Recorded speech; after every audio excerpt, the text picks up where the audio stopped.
Now let's proceed with question number 27. This is the first question of section C, which contains all 4-marker questions. Here it states, solve the question for x, where we have this given equation which contains inverse trigonometric functions. Here we have sine inverse 5 upon x plus sine inverse 12 upon x equal to pi by 2, where x is not equal to 0.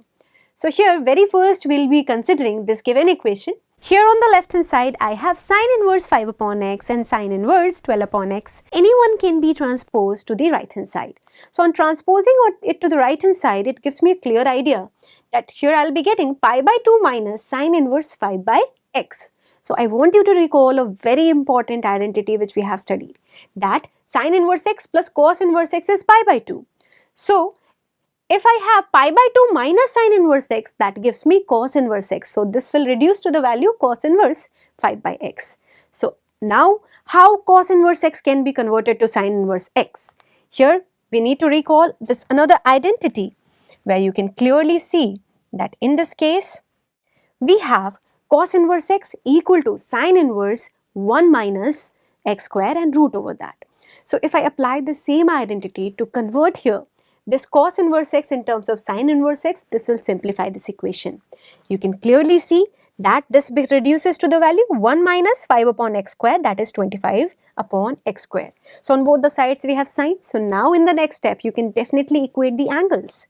So next, when you equate the angles, you get here that 12 upon x is equal to here square root of 1 minus 25 upon x square. In order to eliminate the square root, I will be squaring up both the sides, and when you will be squaring up both the sides, on the left hand sides it gives you 144 by x square equal to, here we have 1 minus 25 by x square. So next you will see this term of containing x square will be transposed to the left hand side and it will get added here. On adding up 144 and 25, you will get here 169 upon x square, while on the right hand side you have already 1. So this equation can be further simplified and written as x square equal to 169. So this can be further simplified by taking square root, where I will be obtaining here x is equal to plus minus square root of 169, that is 13. So here I am obtaining two possibilities for the value of x. One is plus 13, other one is minus 13. But if I consider here the negative value, you need to observe here this equation. Here if the value of x will be negative, then the left hand side will become negative. But right hand side is positive. So I cannot consider here the negative value of x. So I have here only one possible value of x, that is 13. Therefore I have x equal to 13. And you can clearly say that in this case, you cannot have the value of x equal to minus 13. Here, x is not equal to minus 13. So the final answer for this question is 13. So this was a 4-marker question. In this question, you can see we have used these identities. It is very important to mention these identities, else you will not score full marks in your examination. Till this step, you will get half mark. In this step, when you are mentioning this identity along with this transformation, you get here 1 mark. Another 1 mark is obtained when you apply this identity.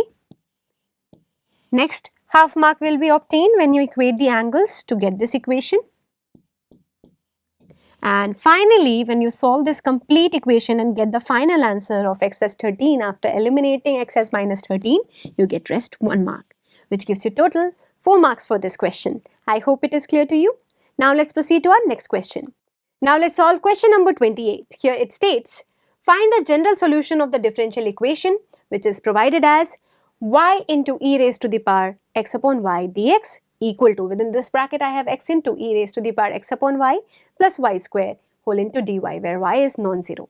So you can clearly see this is the given equation where I can simplify it further by obtaining dx upon dy. So I am transposing dy to the other side, which gives me this equation, but still it cannot be expressed as variable separable methods because this is of the homogeneous form. Here you can see this term x upon y. So what I can do, I can consider x upon y as a variable, or else I can consider x is equal to y into t. So now I am going to consider x is equal to y into t, where on differentiating these both sides I will be getting dx upon dy. I am differentiating both sides with respect to y. So here next I get t into dy by dy as 1 plus y into dt by dy. Now here this will help me to reduce this equation.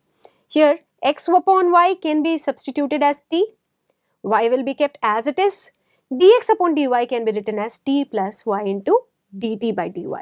So in the next step we are simplifying this further. You have y into e raised to the power t, because x upon y is considered as t, this is dx by dy. Next I have here t into y, because we have considered x as t into y, then e raised to the power t plus y square. So next I'll be simplifying it further, where on opening up the bracket you will find here you are getting y into e raised to the power t into t. Next here y into y will give you y square into e raised to the power t dt by dy.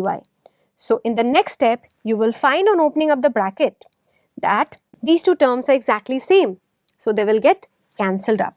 So you can easily cancel out this term. Moreover, here I have y square left on both the sides. This will also get cancelled. So here on the right hand side I will be obtaining 1, and here I have et dt upon dy. So let's use now variable separable method. So in the next step I will be considering here et dt equal to dy. In the next step you can integrate both the sides. So on integrating both the sides,